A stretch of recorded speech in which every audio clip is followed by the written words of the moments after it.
Olá, turminha, boa tarde. Nós vamos hoje, terça-feira, né? A gente vai estudar um pouquinho de filosofia e a professora preparou o livro 1. Nós vamos falar sobre os filósofos para dar entrada no livro 2, porque nós não tínhamos terminado o livro 1 em filosofia. Então, a professora vai fazer uma conversa com vocês, né? Sobre o livro 1, para depois nós retomarmos o livro 2, ok? Então, a Pro vai subir o livro para a gente acompanhar. Se você não tiver com o seu livro 1 fácil para pegar, você pausa o vídeo e pede para a mamãe te ajudar a pegar o livrinho 1 para acompanhar. Mas se não tiver, não faz mal, não. Pode acompanhar só por aqui, ok?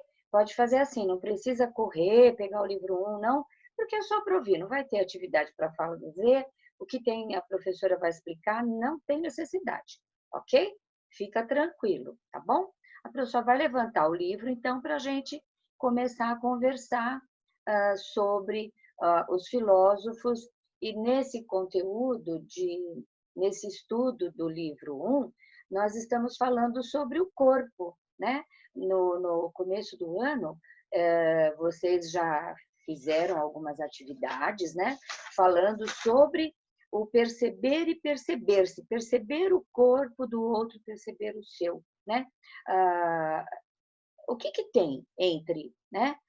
O corpo de alguém e o nosso corpo. Como é? Como que eu me percebo, né? O filósofo, ele faz pergunta para tudo, tudo ele quer saber, né? Então é um assunto de interesse que alguns filósofos resolveram trazer para a gente. Eu vou aumentar a tela aqui para nós, para a gente conversar então sobre o olhar de filósofo, desse filósofo chamado René Descartes, que foi um filósofo, né?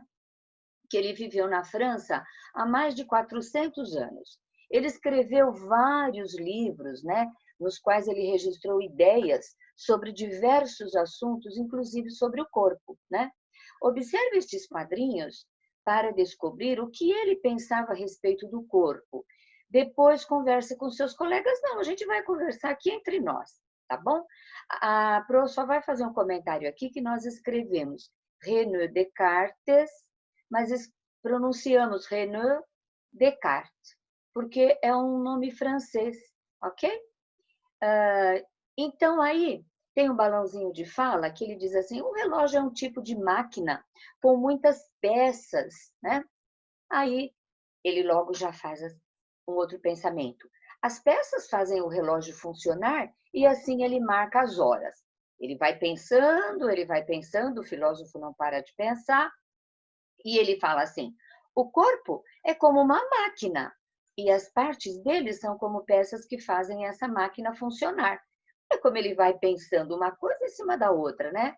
Assim, ele já continua aqui no outro balãozinho.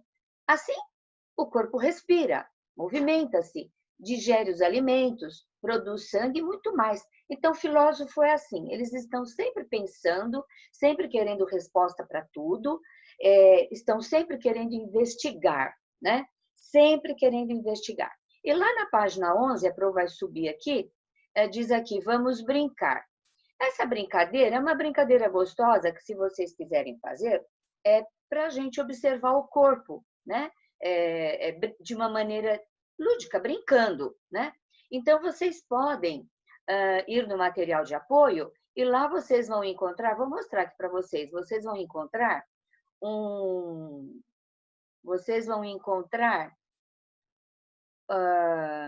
deixa eu ver se a Pro tem aqui, vão encontrar no material de apoio essas figuras aqui, é um dado.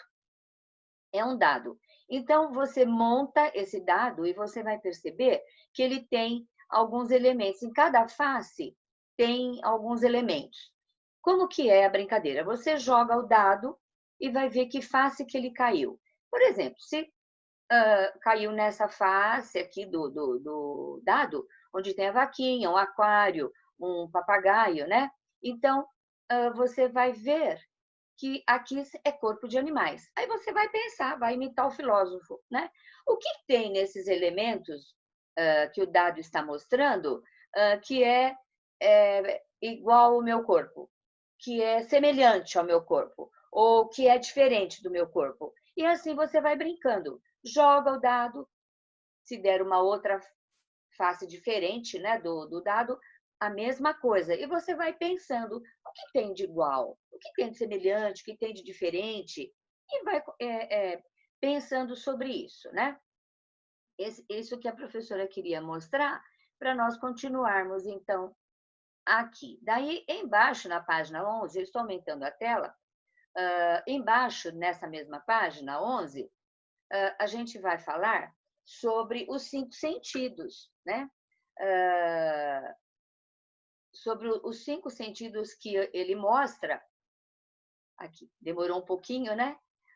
Aqui tem uma atividadezinha para fazer, mas não é necessário. Se você só brincar com o seu dado, pensando no que é diferente, no que é semelhante entre o seu corpo e os elementos do dado, já está bom, ok?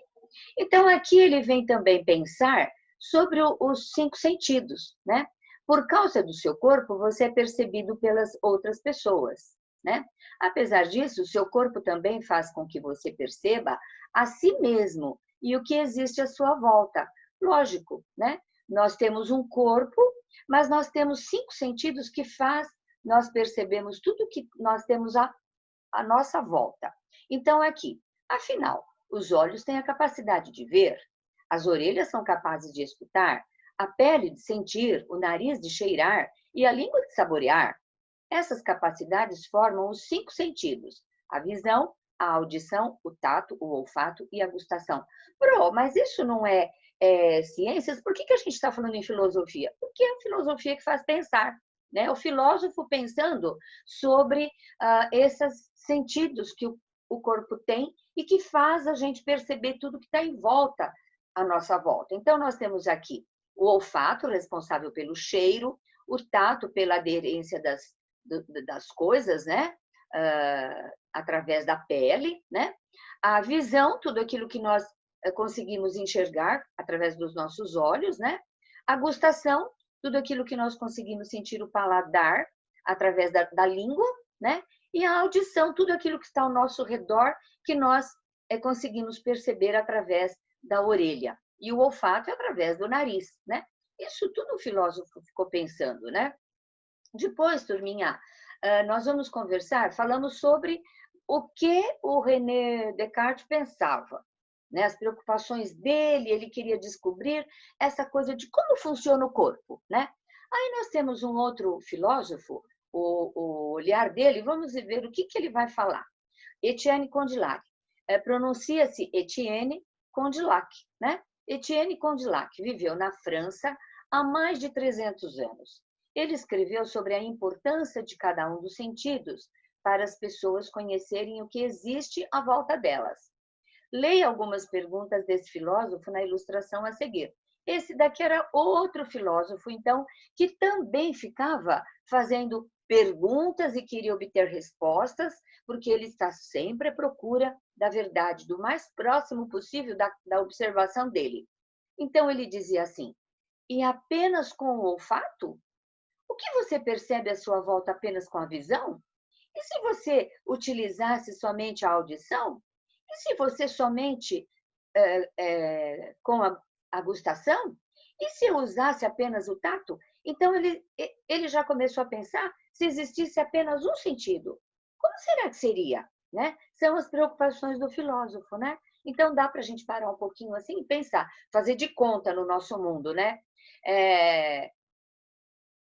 Se eu tivesse só o olfato, não tivesse visão, não tivesse audição, né? Vamos brincar. Se a gente tivesse apenas um sentido, o que seria? Né? Então, o Etienne Condillac, ele ficava fazendo essas perguntas e querendo saber cada vez mais, né? Aí nós vamos para a página 15, tem aqui uns adesivos, uns recortes, né?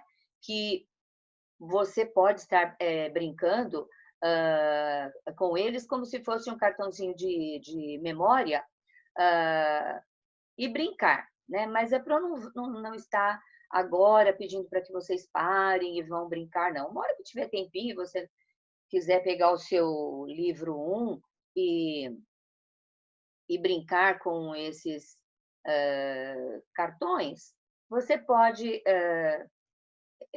brincar, né? Com ele. Então, nós vamos na página 15, que a Pro quer falar um pouquinho sobre o assunto que traz ali na página 15, que é um assunto interessante da gente estudar, da gente conversar, porque vai falar sobre deficiências, né? Que é uma realidade perto da gente, está à nossa volta, né? Nós somos pessoas, graças a Deus, que nosso corpo não nos falta nada, mas nós convivemos com as deficiências, com indivíduos, com pessoas, né? Que têm deficiências. Então, há pessoas que não têm certas partes do corpo, ou que não conseguem movimentar todas as partes. Também há pessoas que não têm todos os sentidos, né? Essas situações chamadas deficiências podem trazer dificuldades. No entanto, uma pessoa com deficiência é capaz de realizar muitas atividades. Além disso, ela pode superar algumas dificuldades ao desenvolver melhor as partes do corpo e os sentidos que tem. Então, é o caso, por exemplo, o cego, ele tem a deficiência visual, mas a auditiva é muito grande, ele tem uma eficácia na audição dele muito grande, né? Então, isso ajuda o cego a viver e a realizar as suas atividades normalmente, né? E assim acontece com todos as pessoas que têm necessidades especiais, que têm deficiências, né? E aqui no livrinho, agora aqui sim, a prova vai pedir para vocês, não hoje, não agora, não essa semana, quando tiver um tempinho, vocês pegam o livro 1 e venham fazer essa atividade.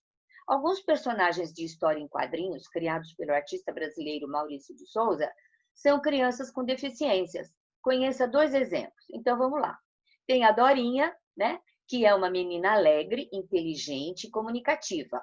Ela não enxerga, mas desenvolveu bastante os demais sentidos. Além disso, para se orientar no espaço, Dorinha conta com a ajuda de uma bengala e de um cão-guia, né? Muito bem treinado, que se chama radar, né? Então, o que a professora vai pedir para vocês? Conhecendo a Dorinha, sabendo quem ela é, lá nas histórias do Maurício de Souza, você vai ver um recorte e vai colar aqui, ok? Luca é um menino esperto, simpático e muito ativo. Suas pernas não se movem, mas isso não o impede de brincar com os amigos e praticar esportes. Com a ajuda de uma cadeira de rodas, Luca se movimenta e se diverte, fazendo o que mais gosta, jogar basquete. Então, vamos lá. Pesquise imagens do Luca e da Dorinha. Vai recortar e colar cada uma no espaço aqui da Dorinha e aqui do Luca, que são personagens do Maurício de Souza, de histórias, né? E que vocês já conhecem, né? Depois, turminha, tem uma história em quadrinhos no próprio livro, uma história em quadrinhos, que você também pode estar aproveitando o seu tempo quando você tiver e estar lendo a historinha do Maurício de Souza, né?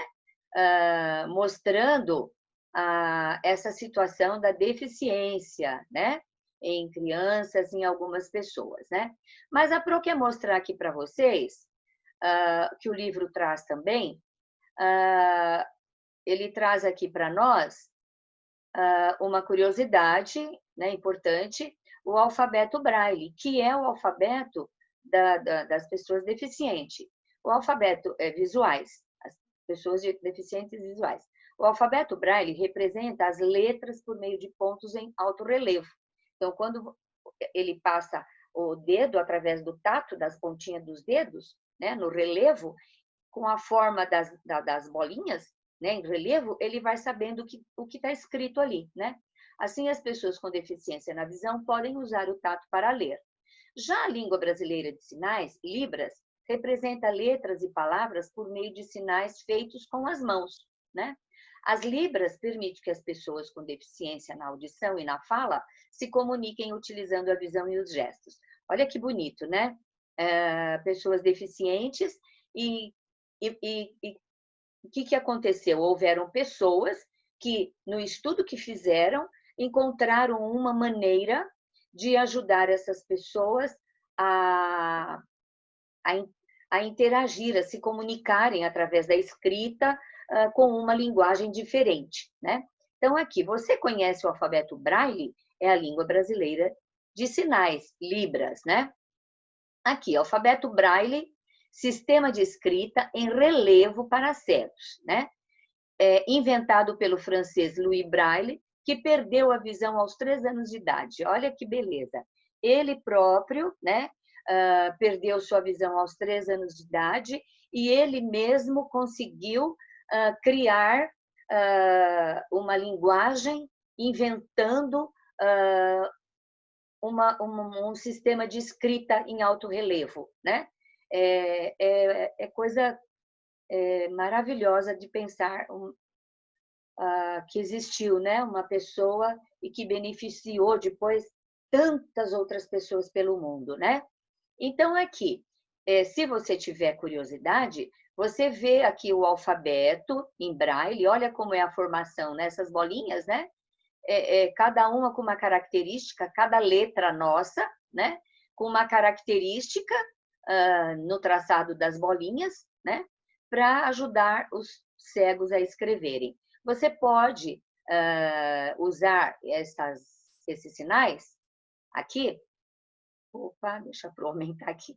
Você pode usar esses sinais aqui no quadro abaixo e tentar escrever o seu nome. Por exemplo, o meu nome, eu venho aqui, pego essa representação igualzinha, do jeito que está aqui, ponho o S, depois eu vou no O, ponho o O com essa representação, depois eu vou no N, nessa representação, depois eu venho no I, com essa representação, e venho no A, com essa representação, e formo o meu nome, Sônia, né? Então, vocês também podem fazer a mesma coisa aqui nesse espaço. E depois nós temos o alfabeto em Libras, na língua brasileira de sinais, para os surdos mudos, né? Essa linguagem aqui, todinha. E você também pode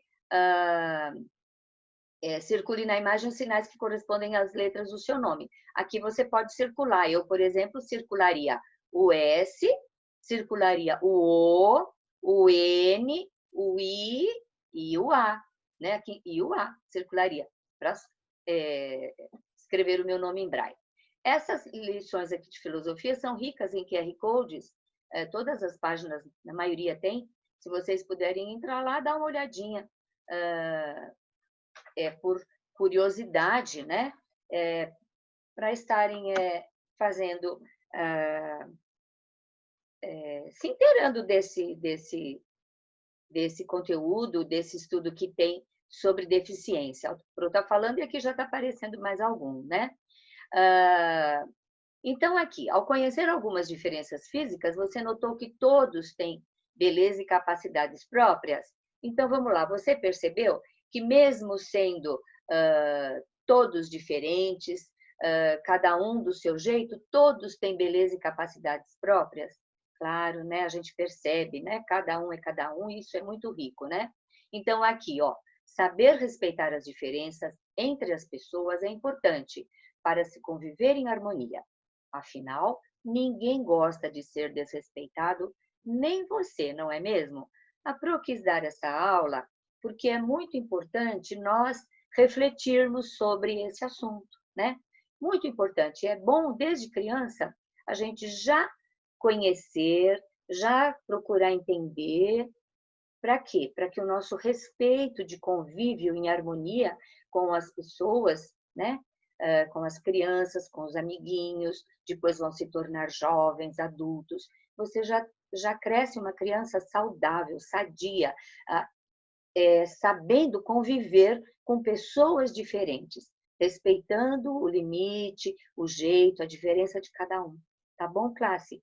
Era importante a Pro fechar essa conversa do livro 1 para a próxima aula de filosofia, nós entrarmos no livro 2, que vai ser esse bate-papo aqui sobre filosofia, sobre como o filósofo gosta de ficar pensando. Como a Pro fala, filosofia faz a gente pensar, pensar, pensar.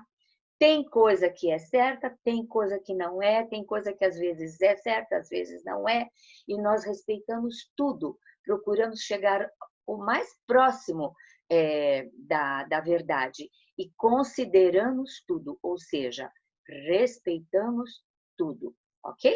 Então, tchau para vocês, muito obrigada pela aula de hoje, tá bom? E até amanhã, né? Mais tarde temos uma aula online, né? Temos uma aula online, amanhã temos mais aula, e aí vamos indo. E tudo de bom para vocês, bons estudos, né? Essa semana é semana de avaliação. Então, tudo isso que a gente conversou aqui em filosofia, não sai correndo para pegar o livro para fazer nada. Essa semana é semana de avaliação, pensa na avaliação, em estudar, isso aqui deixa para depois, ok? Se precisar, daí assiste de novo a aula, a professora aqui conversando com vocês, mas não foquem nada agora, ok? Nessa aula de filosofia de hoje para esta semana, ok? Essa semana é uma semana para focalizar, para focar no estudo das avaliações. Mas a Pro já adiantou essa aulinha, esse bate-papo aqui, para ficar aqui registrado para depois, ok? Eu tenho certeza que depois você vai ter um tempinho, daí você pega isso aqui para pensar aí junto com você, com a sua família, com a sua mãe, com o papai, com a vovó, quem estiver por perto, né? É claro que você não vai ver sozinho, vai conversar com quem? Vai ter que conversar com a mamãe, com o papai. Não vai ter jeito, né? Nas nossas aulas online são tão rápidas e não dá tempo também da gente bater muito papo. É uma pena, né? Mas eu tenho certeza que um bate-papo familiar é muito gostoso sobre isso, porque ali há uma troca de ideias, né? Pode até ser com todos, mamãe, papai, você, titia, se tiver alguém ali, conversa todo mundo junto, cada um conta a sua experiência que já teve, né? E fica aí a proposta feita para vocês, tá, gente? Um beijinho para vocês, bem grande. Bye, bye.